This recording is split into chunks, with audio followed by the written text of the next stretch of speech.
40 साल के बाद में एजिंग प्रोसेस तरंग सी चलती है या झंझनाहट सी होती है या पैरों में सूनापन आता है, इस टाइप के सिम्टम्स भी आ सकते हैं। आप रेगुलर एक्सरसाइज नहीं करते ढंग से, आप गलत ढंग से आप एक्सरसाइज करते हो, अपना टाइम लेके वो अपने आप धीरे धीरे श्रिंक होगा। तो अगर वो ईमानदारी से बेड रेस्ट करेगा, जिनको हम समझते हैं कि बॉर्डर लाइन केस है, तो उसमें 90% पेशेंट्स ठीक होने लगता है कंजर्वेटिव, मतलब बिना ऑपरेशन के। जो बेड रेस्ट एडवाइस करता हूँ मैं सिर्फ उसको टॉयलेट्स के लिए अलाउ करता हूँ। सर, जैसे कोई पेशेंट आपके पास आए ये प्रॉब्लम लेके, तो डायग्नोसिस कैसे किया जाता है कि ये प्रॉब्लम हर्निएटेड डिस्क है? ये इसके लिए तो हम बेसिकली सबसे पहले एमआरआई कराते हैं जी। तो एमआरआई में वो सारी चीजें, जैसे मैंने अभी आपको बताया कि बल्जिंग डिस्क है, प्रोट्रूडिंग है, एक्सट्रूडेड डिस्क है, वो सारा चीजें दिख जाएगी। तो उसके हिसाब से हम उसके जो क्लिनिकल सिम्टम्स हैं उनको देखते हुए हम ये जज करते हैं कि पेशेंट को सर्जरी की जरूरत है या नहीं है। तो अगर सर्जरी की जरूरत है तो फिर हम आगे फर्दर और उसके इन्वेस्टिगेट कराते हैं। डायनामिक एक्सरे, जैसे खड़े होके कमर को आगे झुका के कमर को पीछे करके एक्सरे कि कोई ऐसे इनस्टेबिलिटी तो नहीं है, ठीक है, और जरूरत होती है तो सीटी स्कैन करके कोई फ्रैक्चर तो नहीं है इसमें। तो उस हिसाब से हमको निर्णय लेना होता है कि इसको किस तरीके के ऑपरेशन की जरूरत है। तो उसमें भी कई टाइप्स के जैसे ऑपरेशन है, जैसे एंडोस्कोपी से कर लेते हैं, छोटे चीरे से, माइक्रोस्कोप से कर लेते हैं, या कोई अगर स्क्रू वगैरह लगाने हैं तो फिर हम आजकल हमारे पास लेटेस्ट टेक्निक है जिसको हम बोलते हैं ओआम नेविगेशन। उसमें क्या होता है कि पेशेंट को हमने ऑपरेशन चालू कर दिया, अब पेशेंट, सपोज ये पेशेंट है, ये हमने सारा एक्सपोज कर लिया है, उल्टा लेटा हुआ पेशेंट, तो हमारे पास जो है वहाँ पे ऑपरेशन थिएटर में ही सीटी स्कैन की मशीन है। तो वो टेबल पे सीटी स्कैन वहाँ पे हो जाता है, वो रियल टाइम एक पिक्चर आ जाती है कि ये पेशेंट का सीटी स्कैन। फिर सीटी स्कैन की जो इमेजेस हैं वो दूसरा जो नेविगेशन वाली जो मशीन है, एक नेविगेशन का कंप्यूटर वो मशीन है, तो उसमें वो डाटा ट्रांसफर होता है। नेविगेशन की स्क्रीन को देखते हुए इस टाइप की जो 3 डायमेंशनल पिक्चर आ जाती है, तो हमको पता है कि यहाँ से स्क्रू डालना है, वहाँ देखते हुए कट सारे स्क्रू डाल देते हैं, उससे सेफ्टी हो जाती है। पहले हम एक्सरे करके बार एक्सरे करके करते थे, लेकिन अभी ये सीटी स्कैन है। फिर उसके बाद में जब सारे स्कैन्स वो स्क्रू वगैरह डाल के, जितने भी स्क्रू डालना है डाल के, फिर वापस सीटी स्कैन करके देख लेते हैं कि सब चीजें ठीक है क्या।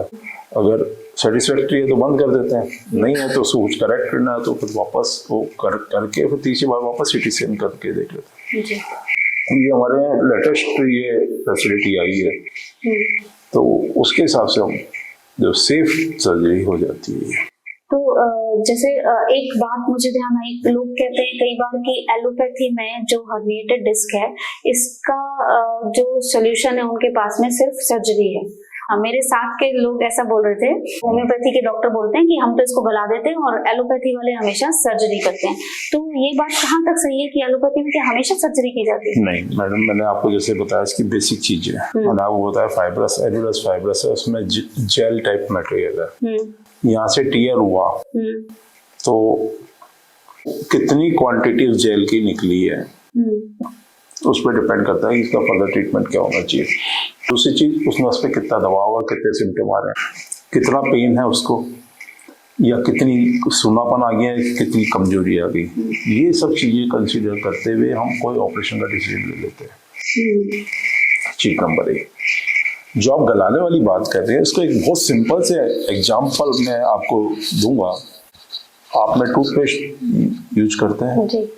तो टूथपेस्ट को स्क्वीज करते हैं तो उसमें जो पेस्ट बाहर आता है, ये वापस डाल सकते हैं आप? नहीं डाल सकते ना। तो ये तो विद टाइम वो सूखेगा, तो उसका जो टोटल वॉल्यूम है वो कम होगा। Same thing applies here. वो जो एनुलस फाइब्रस में वहाँ टीयर हुआ, जो जेल बाहर आया, तो वो उस अपने आप उसको कोई दवाई नहीं है, ना एलोपैथी में ना होम्योपैथी में। वो तो टाइम से अपना टाइम लेके वो अपने आप धीरे धीरे श्रिंक होगा। और उस टाइम का बेनिफिट वो जो भी कह रहे हैं कि हम इसको गला देंगे, वो हाँ ना उसको मैं 100% मैं बता रहा हूँ, उसको कम करने के लिए कोई दवा नहीं है जी। ठीक है। कुछ एलोपैथी में कुछ ओजोन थेरेपी आपने शायद सुना होगा, उससे जो टोटल जो वॉल्यूम इनसाइड है जो बचा हुआ है, वो सिर्फ बल्जिंग काइंड ऑफ डिस्क जो बाहर नहीं आई है, उनमें फिर भी थोड़ा सा वो जो टोटल जो उसका जो वॉल्यूम है, उसका वाटर कंटेंट, उसको श्रिंक कर देते हैं जी। है ना। वो तो जरूर है इसमें हमारे यहाँ एलोपैथी में।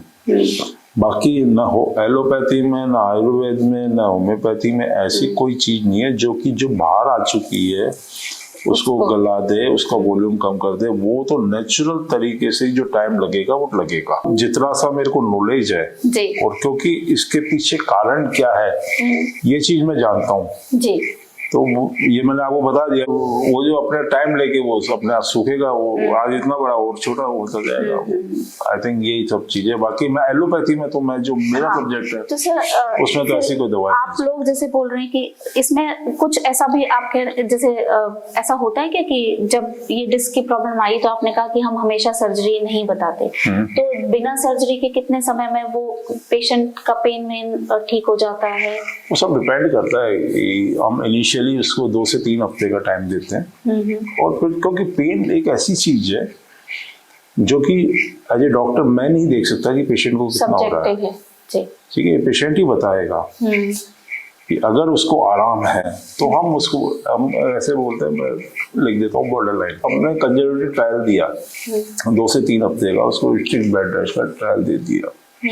तो अगर वो ईमानदारी से बेड रेस्ट करेगा, जिनको हम समझते हैं कि बॉर्डर लाइन केस है, तो उसमें 90% पेशेंट्स ठीक होने लगते हैं कंजर्वेटिव मतलब बिना ऑपरेशन के।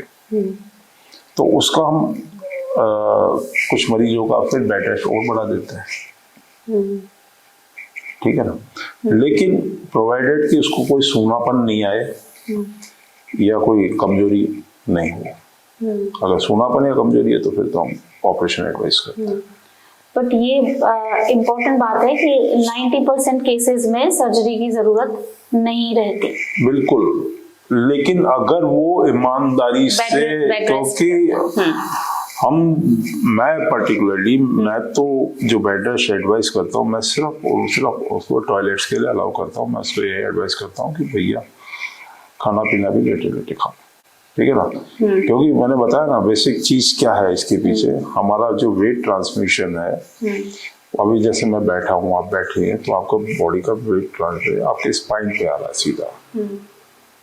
तो जब भी आप बैठेंगे तो वो फिर अगेन जो हीलिंग प्रोसेस है वो जैसे वो है, आपने उस पर प्रेशर डाला तो और मटेरियल बाहर आ सकता है, तो उसको हील होने दो।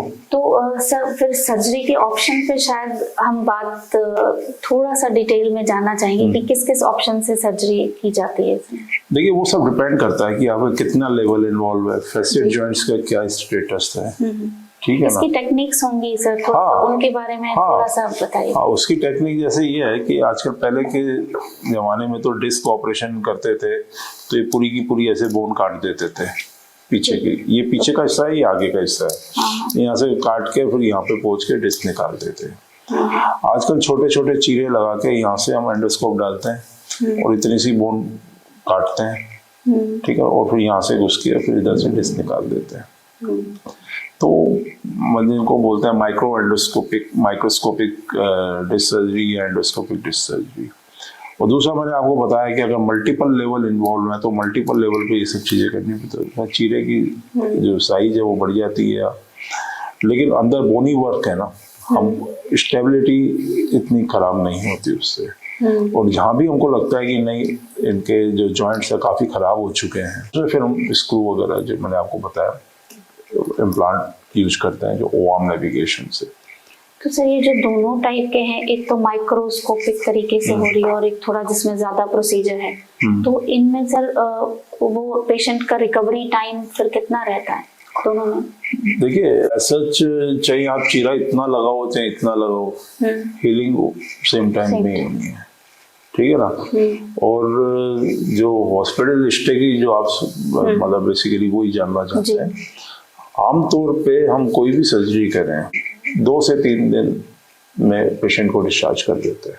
अच्छा, ठीक है। अगर पेशेंट लोकल ही है, आसपास का ही है, तो हम अगले दिन भेज देते हैं पेशेंट को। और फिर उनको कितना समय प्रिकॉशन सर्जरी के बाद के होते हैं? 3 महीने तक लगभग हम उनको सजेस्ट करते हैं कि प्रिकॉशनरी कोई ऐसा हैवी वर्क ना करें, फॉरवर्ड बेंडिंग या कोई हैवी वेट लिफ्टिंग इस टाइप का काम ना करें। बाकी अपनी नॉर्मल लाइफ वो वैसे 2-3 दिन बाद जो आप कह रहे हैं वो हाँ, मतलब आमतौर पे मैं मतलब जैसे कोई भी और जैसे ऑपरेशन हो जाए, अपेंडिक्स हर्निया वगैरह, ये जो ऑपरेशन होते हैं आमतौर पे 10-12 दिन बाद में अपन बोल देते हैं कि भाई अब अपने काम पे लग जाओ। Same applies here.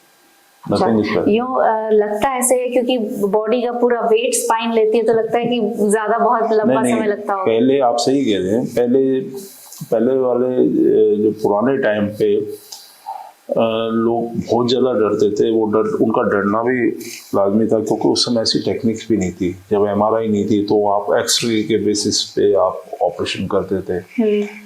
फिर आपका लेवल मान लो ये है तो आप ऊपर पहुंच जाते थे कहीं भी, वो लंबे चौड़े ऑपरेशन हो जाते थे और वास्तव में बहुत खराब रिजल्ट हुआ करते थे, जिसमें कि पेशेंट आज भी कई लोग घबराते हैं, साहब रीढ़ की हड्डी का ऑपरेशन तो पैर काम ही नहीं करेंगे, हमको लगता है पैरालिसिस हो जाए, कुछ भी हो जाए। बिल्कुल, लेकिन ऐसा नहीं कि सर्जन आज अच्छे हैं, बेसिकली टेक्नोलॉजी। तो आपने अभी बात बताई कि जो पेशेंट्स हैं उनको प्रॉब्लम होती है तो वो क्या कर सकते हैं और उन्हें क्या नहीं करना चाहिए, लेकिन एक जो नॉर्मल लोग हैं जिनको अभी इस तरीके की कोई प्रॉब्लम सामने नहीं आई, जैसे कि आप बोल रहे हैं कि हमारा तो जो एजिंग है वो पैदा होते ही शुरू हो जाती है, तो इस एजिंग से जो प्रॉब्लम हो सकती है उनको डिले करने के लिए लाइफस्टाइल में क्या कुछ मॉडिफिकेशन कर सकते हैं और क्या सावधानियां रख सकते हैं कि ये प्रॉब्लम ना हो? देखिए सबसे इम्पोर्टेंट है अपना जो बॉडी वेट है जी, वो कंट्रोल में रहना चाहिए जी।